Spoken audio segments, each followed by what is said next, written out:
নমস্কার, বাংলার মন থেকে বলছি সন্ময় বন্দ্যোপাধ্যায়। কার্তিক মহারাজ সরাসরি ডিফামেশন নোটিশ পাঠালেন, তার আইনজীবী নোটিশ পাঠালেন সরাসরি এ রাজ্যের মুখ্যমন্ত্রীকে।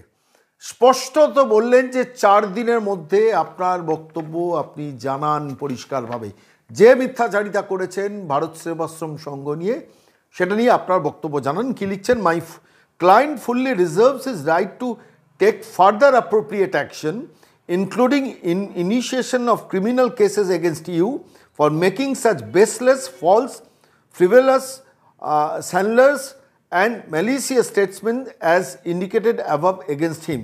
This is for your information and necessary action. I must ask you to let me have a reply within 4 days in receipt of this letter. I do not receive any reply. My client will understand and proceed on the basis that you wanted to give and have given wide publicity to the defamatory content with intent to falsely and maliciously defame my client and the Bharat Sevashram Sangha. Anish Kumar Mukherjee, care of Billadal Bhattacharya, তিনি সরাসরি এ রাজ্যের মুখ্যমন্ত্রীকে এই notice পাঠালেন কার্তিক মহারাজের পক্ষ থেকে। এবার দেখ কেমন লাগে, কথাটা বলতে ইচ্ছে করে, কিন্তু সেই কথাটাও বোধহয় এ রাজ্যের মুখ্যমন্ত্রীর পক্ষে অ্যাপ্রোপ্রিয়েট নন। শুধুমাত্র রাজনৈতিক কারণে, শুধুমাত্র একটি নির্দিষ্ট ধর্মীয় সম্প্রদায়কে খুশি করার লক্ষ্যে একজন ভদ্রমহিলা যখন রামকৃষ্ণ মিশনকে আক্রমণ করেন, যখন ভারত সেবাশ্রম সংঘকে আক্রমণ করেন, যখন ইসকনকে আক্রমণ করেন, তখন এই বাংলার কি বাকি থাকে? আমি আজকে এই প্রশ্নটা বারবার করে গত কয়েকদিন ধরে করছি, আমি আজও বলছি, যাঁদের খুশি করার জন্য এটা রাজ্যের মুখ্যমন্ত্রী করলেন, অর্থাৎ রামকৃষ্ণ মিশন, ইসকন এবং ভারত সেবাশ্রম সংঘকে দেখো আমি আক্রমণ করছি, এর মধ্য দিয়ে মেসেজ দিলেন যে আমি কিন্তু সংখ্যালঘু মানুষের মেসিয়া কিংবা ত্রাতা। ঠিক এই বাস্তবতার নিরিখে আজকে দাঁড়িয়ে আমি যে প্রশ্নটা আপনাদের কাছে করছি, যারা সংখ্যাগুরু মানুষ, যারা রামকৃষ্ণ মিশনে গিয়ে মাথা ঠেকান, যারা বেলুর মঠে গিয়ে প্রণাম করেন, সেই মানুষরা কি এবার সচেতন হবেন?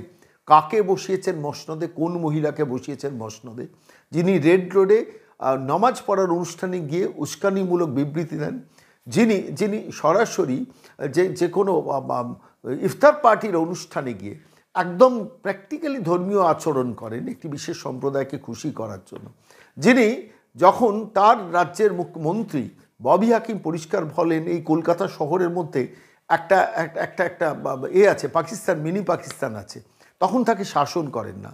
যখন ববি হাকিম বলেন যে আজ সেই দিন বেশি দূরে নয় যখন 50% মানুষ উর্দুতে কথা বলবেন, তখন সেই ভিডিও ভাইরাল হওয়ার পর এ রাজ্যের মুখ্যমন্ত্রী তাকে শাসন করেন না। যখন একজন বিধায়ক পরিষ্কারভাবে, ভরতপুরের বিধায়ক হুমায়ুন কবির বলেন যে আমরা সংখ্যাগুরু মানুষ, এখানে মুসলিম জনগোষ্ঠী মানুষ আছি, 30% মানুষকে প্রয়োজন হলে ভাগীরথীর জলে ফেলে দেবো, তখন সেই বিধায়ককে শাসন করেন না। তখন সেই রাজ্যের মুখ্যমন্ত্রী যখন কার্তিক মহারাজকে আক্রমণ করেন, যখন সরাসরি ভারত সেবাশ্রম সংঘকে আক্রমণ করেন, যখন ইসকনকে আক্রমণ করেন, যখন রামকৃষ্ণ মিশনের মতো পবিত্রতম প্রতিষ্ঠানকে আক্রমণ করেন, তখন কেন আমরা প্রত্যেকে ঘুমিয়ে থাকব?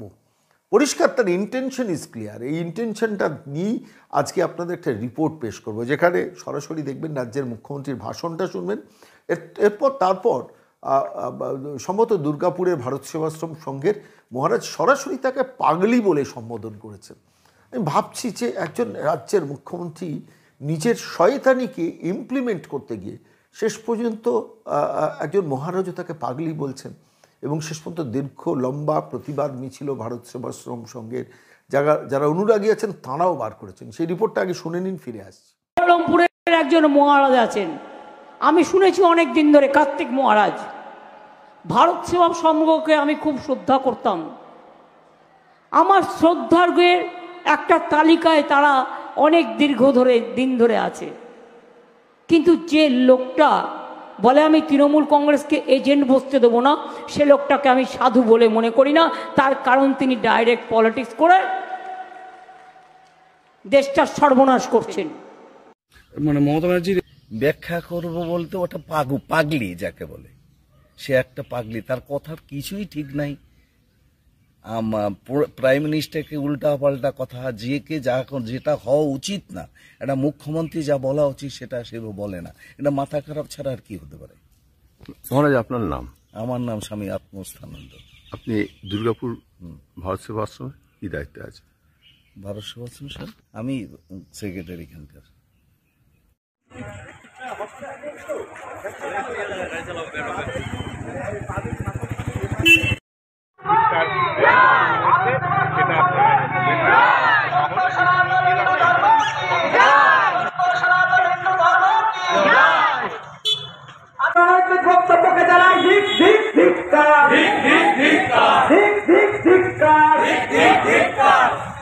আমরা খুব মর্মাহত। আপনারা শুনেছেন, মিডিয়ায় দেখছেন, সোশ্যাল মিডিয়ায় দেখছেন, বিভিন্ন নিউজ চ্যানেলে দেখছেন। আমাদের সম্মানীয় মুখ্যমন্ত্রী কাল ভারত সেবাশ্রম সংঘ, রামকৃষ্ণ মিশন, ইস্কন এবং আমাদের শ্রদ্ধেয় স্বামীজি পরিচিতানন্দজি মহারাজ সম্পর্কে সমস্ত মায়েদের বলা হচ্ছে যারা এসেছেন তারা সামনে অনৈতিক বক্তব্য আমরা মনে করি। তাই সেই বক্তব্যের প্রতিবাদে এবং বক্তব্যের আমরা প্রতিবাদ জানাচ্ছি। কি চাইছেন? আমরা তো এরকম বক্তব্য উনি করবেন কোনো ধিক্কার, আমরা প্রতিবাদ জানাচ্ছি। যেটা উনি রাজনৈতিক স্বার্থে করেছেন। উনি আর 3টে ভোট আছে, সপ্তমবারে 7বার ভোট হবে পশ্চিমবঙ্গে, 7 দিন, তার মধ্যে 5 দিন 4 দিন হয়ে গেছে, আর 3 দিন আছে। সেই 3 দিনে উনি আশঙ্কা করছেন মুসলিম ভোট আমার এবার আর একদিকে পড়ছে না, অতএব বাকি 3টে যে ভোট আছে তাতে যেন মুসলিম ভোটগুলো কনসলিডেট করা যায়, তার জন্য এই প্রতিবেদন যখন আপনাদের কাছে পেশ করছি সেদিন 5ম দফা নির্বাচন হচ্ছে। 5ম দফা নির্বাচনের মধ্যে ব্যারাকপুর, বনগাঁ, আরামবাগ, শ্রীরামপুর, হুগলি, হাওড়া এবং অবশ্যই উলুবেড়িয়া কেন্দ্রে নির্বাচন হচ্ছে। এই 7টা কেন্দ্রের নির্বাচনে অ্যাভারেজ 14% থেকে প্রায় 30% মুসলিম জনগোষ্ঠী মানুষ ভোটার হিসেবে আছেন। এদেশ ভারতবর্ষ সব হিন্দু মুসলমান সমস্ত সম্প্রদায়ের দেশ, কিন্তু তার মধ্যেও যখন শাসক বেছে নেন যে এরা মুসলিম জনগোষ্ঠীর মানুষ, এদের সবার ভোট আমি পাচ্ছি না, এই ভোটটাকে কিছুটা টানতে হবে নিজের দিকে। রামকৃষ্ণ মিশনকে, ইসকনকে, ভারত সেবাশ্রম সংঘকে তার জন্য আমি আক্রমণ করে যাব, এবং তারপরও বাংলা তথাকথিত প্রিন্ট মিডিয়া চুপ করে থাকবে। এবিপি আনন্দ তার প্রতিবাদ করবে না, নিউজ 18 জি 24 ঘন্টা একটি কথাও সেটা নিয়ে উচ্চারণ করবে না, এবং তারপর কৌশিক সেন, কবি শ্রীজাত, জয় গোস্বামীরা চুপ করে থাকবেন, মুখে লিউকো প্লাস লাগিয়ে থাকবেন। তখন স্বাভাবিকভাবে আমি আরও ডেসপারেট হব। এ রাজ্যের মুখ্যমন্ত্রী সেই ডেসপারেশনটা লক্ষ্য করলাম। এবং এদিন যখন নির্বাচন হচ্ছে সেখানেও কিন্তু অভিষেক বন্দ্যোপাধ্যায়ের যে লুম্পেন বাহিনী তৈরি করেছেন সারা পশ্চিমবঙ্গে, সেই লুম্পেন বাহিনীর দাপাদাপিটাও দেখলাম। যে যারা যেভাবে ইচ্ছে ফলস ভোট পুরোটা দিতে পারছে না, কিছুটা তো দিচ্ছে কিন্তু পুরোটা দিতে পারছে না বলে, তাই কোনো জায়গায় লকেটকে দেখলাম জুতো দেখাচ্ছেন তারা, কোনো জায়গায় দেখলাম কৌস্তব বাগচির গাড়ি ভাঙচুর করছেন, কোনো জায়গায় দেখলাম অর্জুন সিংকে শাসাচ্ছেন। বিবিধ কাণ্ড সারা পশ্চিমবঙ্গ জুড়ে হচ্ছে, তার রিপোর্ট আপনাদের পরবর্তীকালে পেশ করব। কিন্তু নির্বাচন শান্তিপূর্ণ নয়, রক্ত ঝরছে না, বোম পড়ছে না, এইটুকুই সান্ত্বনা। কিন্তু কেন্দ্রীয় বাহিনী প্রচণ্ডভাবে সামগ্রিকভাবে 7টা কেন্দ্রকে নিয়ন্ত্রণ করছেন, প্রচুর মানুষ ভোট দিতে পারছেন, এবং এই ভোটটা কিন্তু ইঙ্গিত, আপনাদের বলছি এই ভোটটা হচ্ছে ইঙ্গিত, কারণ যে এই মানুষ যদি প্রভূত পরিমাণে ভোট দিতে পারে, এবং তৃণমূল কংগ্রেস কর্মীরা সেখানে যদি ডেসপারেশন দেখেন, আমডাঙ্গায় বিরোধী এজেন্টদের বার করে দেওয়ার চেষ্টা করছেন, গ্রামে গ্রামে গিয়ে ভয় দেখানোর চেষ্টা করছেন, এবং সেখানে সিআরপিএফ কিন্তু যথেষ্ট বলিষ্ঠ ভূমিকা পালন করছে। সেই নিরিখে কিন্তু আজকের এই 5ম দফার নির্বাচনে তৃণমূল এখনও পর্যন্ত, যখন আপনাদের কাছে প্রতিবেদন পেশ করছি, সাংঘাতিকভাবে ডেসপারেট হয়েছে ভোট লুট করার জন্য। পকেটে পকেটে লুট হয়নি তা নয়, কিন্তু সেই লুটটা এমন কোনো পরিমাণ নয় বলে আমার আপাত দৃষ্টিতে মনে হয়েছে, যেখানে দাঁড়িয়ে এন্টায়ার বুথের পর বুথ পঞ্চায়েতের মতো রিগড হয়ে চলে যাচ্ছে। ফলত স্বাভাবিকভাবে সেই ভোট যদি রিফ্লেক্টেড হয় তৃণমূল কংগ্রেসের এই 7টি কেন্দ্রের মধ্যে, আমার নিজের ধারণা 5টি কেন্দ্রে তৃণমূলের পক্ষে কিন্তু বিপজ্জনক ট্রেন্ড। 2টি কেন্দ্রে তৃণমূলের পক্ষে যাবে, 5টি কেন্দ্র কিন্তু বিজেপির পক্ষে যাবে।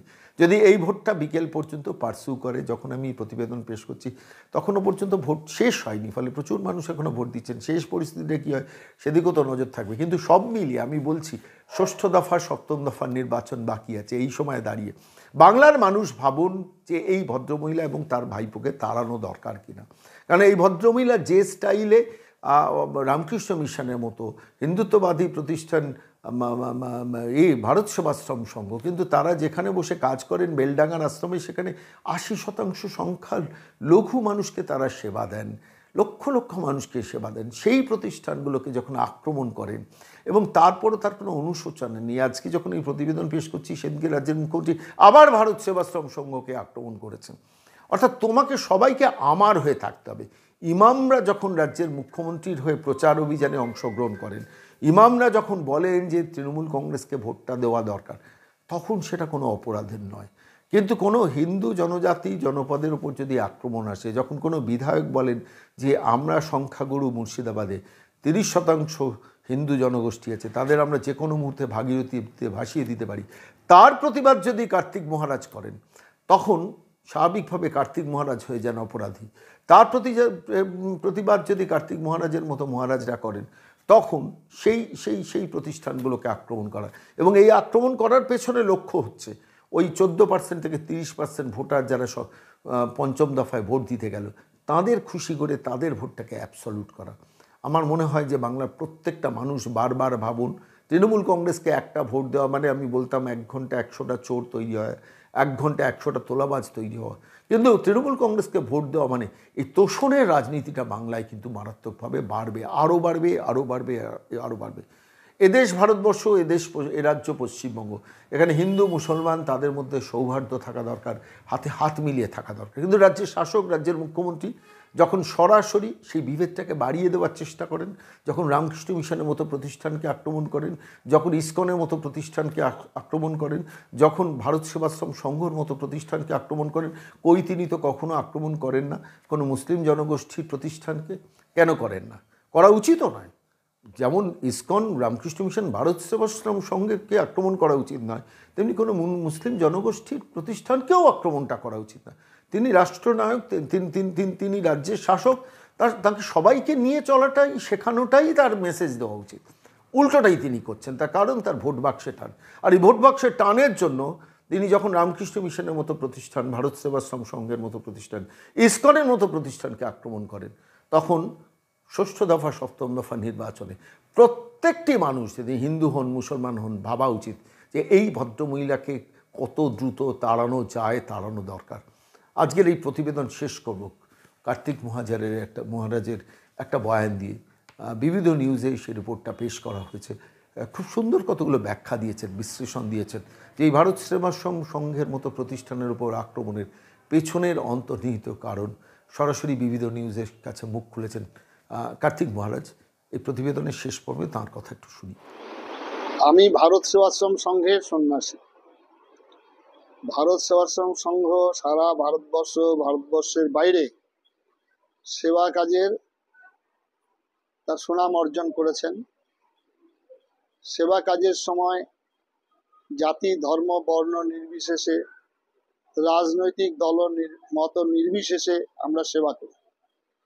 মুর্শিদাবাদ জেলায় 12টা স্কুল এবং 5000 প্রায় ছেলে মেয়ে, তার মধ্যে 80% হচ্ছে মুসলিম সম্প্রদায়ের ছেলে মেয়ে।